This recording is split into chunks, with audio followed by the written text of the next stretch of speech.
ولا خطر علی قلب بشر، کہ میں نے، اللہ فرماتے ہیں، اللہ کے نبی صلی اللہ علیہ وسلم سے روایت ہے، لیکن اللہ خود فرماتے ہیں کہ میں نے اپنے نیک بندوں کے لیے ایسے ایسے مکان اور ایسے ایسے محل تیار کر رکھے ہیں، ما لا عین رأت، کہ اس محل کو، اس بلڈنگ کو اور اس کے نقش و نگار کو، اس کے اینٹے گارے کو اور اس کی خوبصورتی کو نہ تو کسی آنکھ نے دیکھا ہے، ولا اذن سمعت، اور نہ کسی کان نے ان محل اور ان بلڈنگ کے بارے میں سنا ہے، ولا خطر علی قلب بشر، اور نہ کسی انسان کے دل پر ان کا خیال گزرا ہے۔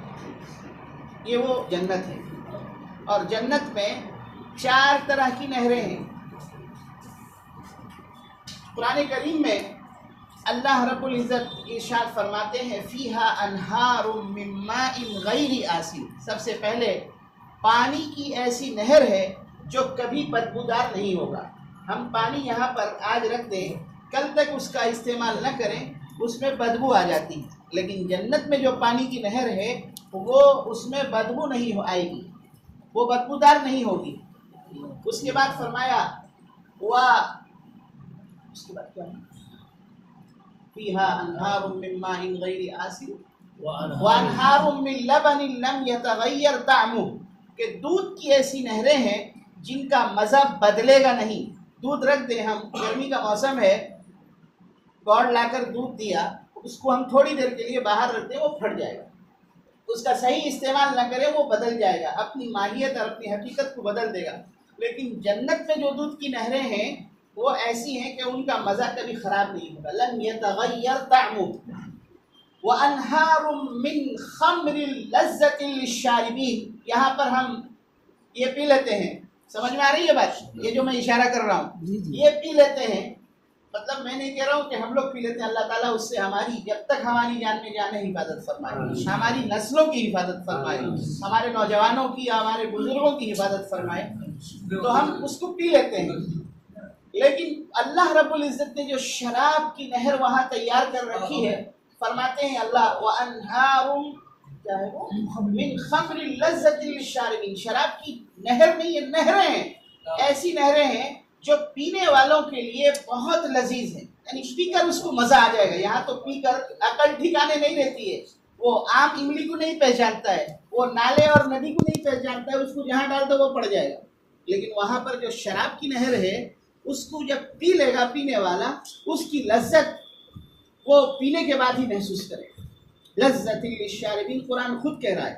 اس کے بعد فرمایا وَأَنْهَارٌ مِّنْ عَسَلٍ مُّصَفًّى، شراب کی نہر، دودھ کی نہر، پانی کی نہر، یہ 3 چیزیں ہو گئی۔ چوتھی چیز خالص شہد کی نہریں ہیں، نہر نہیں، نہریں ہیں۔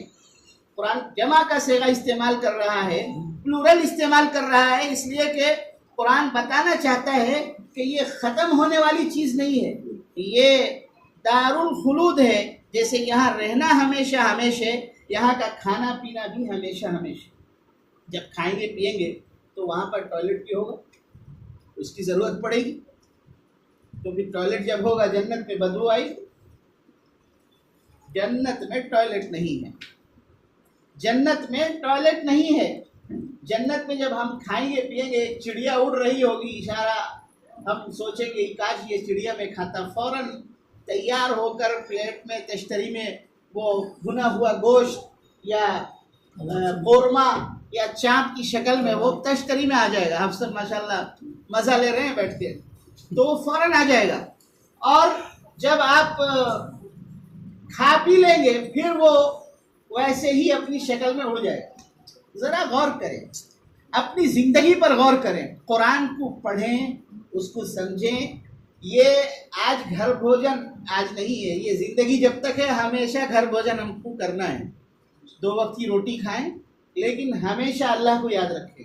کھڑکی ایسی جگہ بنائیں جہاں اللہ کی آواز آئے، اللہ کے کلمے کی آواز آئے، کھڑکی ایسی جگہ بنائیں، اور اپنے گھر کو ہمیشہ قرآن سے، تلاوت سے، اللہ کے ذکر سے، اللہ کی یاد سے اور تسبیحات سے، صبح و شام کے معمولات سے ہمیشہ آباد رکھنے کی کوشش کریں۔ آپ کہیں گے کہ کہ مجھے تو یہ کام کرنا ہے، ان کاموں میں رہتے ہوئے کیسے میں کیا کروں گا؟ اپنے کاموں کے ساتھ ان کو کرنا ہے. اس کو کہتے ہیں ہم خورما ہم ثواب. خورما بھی کھا رہے ہیں اور ثواب بھی لے رہے ہیں. کھانا تو کھانا ہے، سب کھاتے ہیں، ہم کھانا بسم اللہ پڑھ کے کھائیں گے. بسم اللہ والا برکت کا. کھانے کے بعد کی دعا اس کو پڑھ لیں گے، کھانا بھی مل گیا اور ثواب بھی مل گیا. یہ ہے ہم خورما ہم ثواب. تو اللہ رب العزت ہم سب کو اپنے گھر میں صحیح اور سچی اور حسین زندگی گزارنے کی توفیق نصیب فرمائے. زندگی کے جو لمحات جتنے ہمارے گزر گئے وہ تو گزر گئے، جو باقی ہیں وہ کیسے خوبصورت ہو جائیں. زندگی کے لمحات خوبصورت ہوں گے اللہ کے احکام کو اپنی زندگی میں لانے سے، رسول اللہ صلی اللہ علیہ وسلم کی تعلیمات کو اپنے اندر اتارنے سے.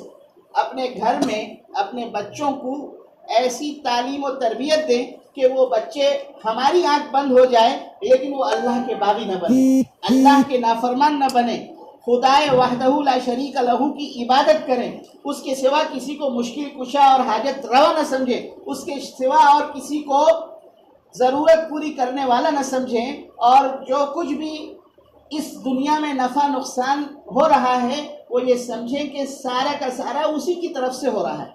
وَإِن مِّن شَيْءٍ إِلَّا عِندَنَا خَزَائِنُهُ وَمَا نُنَزِّلُهُ إِلَّا بِقَدَرٍ مَّعْلُومٍ. جتنی بھی چیزیں ہیں نا دنیا میں، جبریل سے لے کر چونٹی تک، چونٹی سے لے کر پہاڑ تک، ذرے سے لے کر آسمان تک، آسمان سے لے کر ذرے تک، یہ ساری کی ساری چیزیں اللہ فرماتے ہیں سب چیز کا خزانہ ہمارے پاس، سب کا خزانہ ہمارے پاس ہے. صرف خزانہ نہیں ہے، ایک جگہ اور ہے کہ اس خزانے کی چابیاں ہمارے پاس ہیں، اور ہم اس کو جب جتنی ضرورت پڑتی ہے، جہاں جہاں جیسی ضرورت پڑتی ہے اس کو اتارتے ہیں، دیتے ہیں. ابھی ہمیں مکان کی ضرورت ہے، مکان اللہ سے مانگے اللہ آپ مکان کا انتظام کر دیجیے، اور ہاتھ پیر بھی لگاتے رہیں. دنیا میں ہیں، دنیا کے طلبگار نہیں ہیں، وہ راستے سے گزرے ہیں، خریدار نہیں ہیں. یہ دنیا ہے، اس دنیا سے ہم کو جانا ہے، یہاں ہمیشہ رہنا نہیں ہے. یہ گھر ہم نے بنایا ہے، ٹھیک ہے، گھر بنا ہے، گھر بنانا ہمارے لیے مبارک ہو، بہت اچھا ہوا گھر بن گیا. اللہ رب العزت نے اپنے بہت سارے بندوں میں سے ہمیں یہ شرف اور عزت بخشا کہ ہم ایک گھر بنائیں اور عزت سے ہم گھر میں رہیں گے، عزت والی چھت ہے.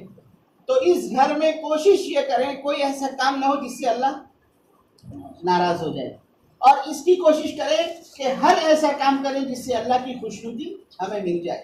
اللہ رب العزت ہم سب کو اپنے گھروں میں صحیح کام کرنے کی توفیق نصیب فرمائے، نیک کام کرنے کی توفیق نصیب فرمائے، اور برے کاموں سے ہم سب کی حفاظت فرمائے، اور ہمیں اس گھر میں رہ کر اپنی آخرت کی تیاری اور اس کی فکر کرنے کی توفیق عطا فرمائے. اللہ رب العزت ہم سب کو کہنے سننے سے زیادہ پابند عمل بنائے. آمین. وآخر دعوانا ان الحمدللہ رب العالمین. جی اب کیا اور کچھ کرنا ہے؟ دعا کرنا ہے. دعا وہ افسر ہے ہمارے امام صاحب ہیں، جی آپ کبھی ہم لوگ جائیں درود شریف پڑھ لیجئے، ایک بار قل هو اللہ پڑھ لیجئے.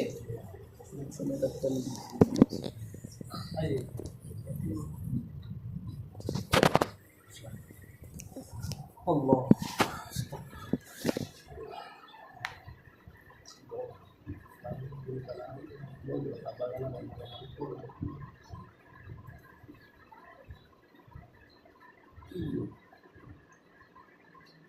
جی ہمیں والدین کے لیے دعا کرنا ہے. اللهم صل على سيدنا اللهم لك الحمد كما ينبغي لجلال وجهك وعظيم سلطانك. اللهم صل وسلم وبارك على النبي